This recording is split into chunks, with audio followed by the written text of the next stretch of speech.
நான் வந்து இட்லி மாவும் தோசை மாவும் செல் பண்ணலாம் அப்படின்னு இருக்கேன். ஸோ நீங்கள் கடையில் வாங்கினீங்கன்னா 899 64 ounce அது நான் வாங்கி வந்திருக்கு. கிரைண்டரில் அரைச்சது சுத்தமான மாவு, இது எந்த சோடா எதுவுமே கலக்காதது.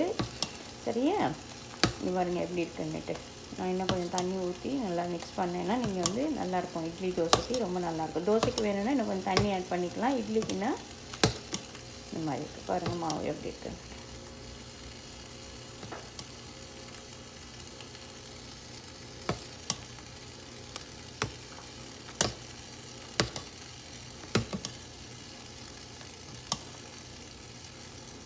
ஸோ வந்து மன்றத்தோட எக்ஸ்பென்சஸ்க்காக நான் வந்து இந்த மாதிரி செல் பண்ணலாம் அப்படின்னு இருக்கேன்.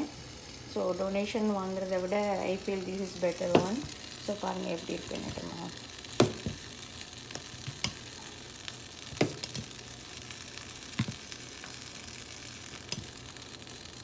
Okay, so I need your support.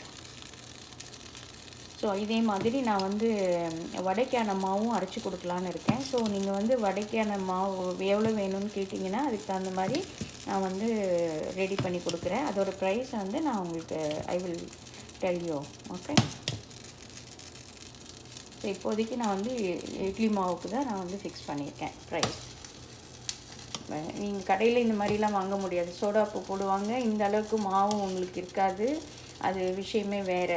நீங்கள் நல்லா கழுவி கிட்டத்தட்ட 5 முறை கழுவி நல்லா சுத்தபத்தமாக ஊற வச்சு அரைச்சி வச்சுருக்கேன். உங்களுக்கு நான் கிரைண்டரோட இதையும் காட்டுறேன்.